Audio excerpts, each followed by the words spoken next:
Kirby! Yeah, Kirby! Hi everybody, I'm KerbyG. So I wanted to start by saying, like, have you guys ever seen those like really cool photos on Instagram or something of like food photography where you just like see this food and you're like, I really want that because it looks so good.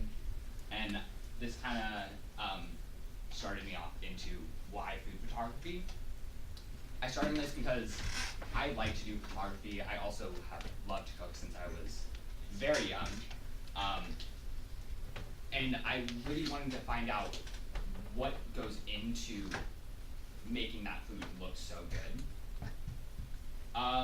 So I learned a lot about food photography.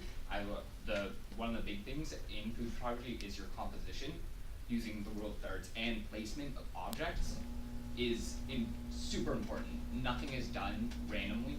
Everything in food photography is placed on purpose. You'll never see, or at least you shouldn't see, multiple, like 4 objects instead of 3. You should always try and keep odd numbers of objects and really take advantage of leading lines with either utensils or pan handles. So I started off by doing a lot of research into this, like what I should use for backgrounds, different materials that people use, the light sources that people use, types of equipment, lenses, tripods, everything. So, because I didn't know anything to how to do food photography at all. It was a great experience trying to figure out like different techniques that different photographers use, because everybody does something a little bit differently.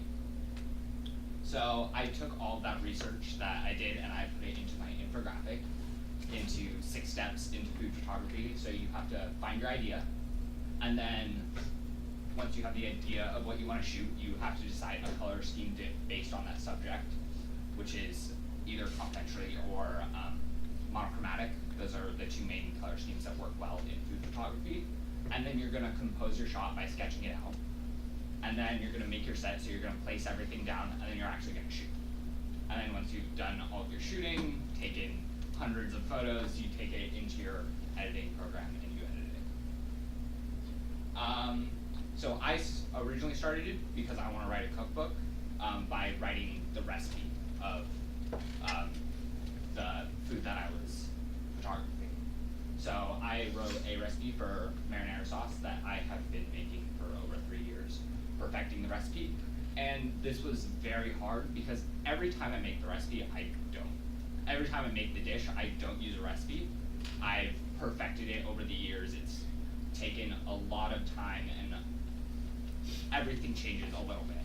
So actually writing the ingredients and writing the steps to it is very hard and challenging. I had my sister test my recipe, which was a really good thing, because when I wrote the recipe, I accidentally wrote 1 tablespoon of red pepper flakes instead of half a teaspoon. The sauce that came out was almost unusable. We had to do a lot to fix it. So once the recipe was tested, I moved on to shooting. The first location was in my dining room, and you need a lot of light to do food photography. So this was the first place that I chose because it's got a lot of natural light coming in, and then I also just got basically all of the lamps in our house and put them on my subject. And I shot tethered with a speed light, so I could see the photos in real time to see what I needed to change. I didn't like the photos that came out with that, so I went into my kitchen, but the problem with that was the countertops are a lot higher, so I was literally on a ladder with my camera against the ceiling and trying to take photos. Couldn't see what I was shooting, so that was kind of a struggle. I took those shots that I took and I put them into Lightroom, edited them so they just looked a little better. And then I took the shots that the final shot that I edited in Lightroom, put it into Indesign, and I made my spread for my cookbook. And it's my final product.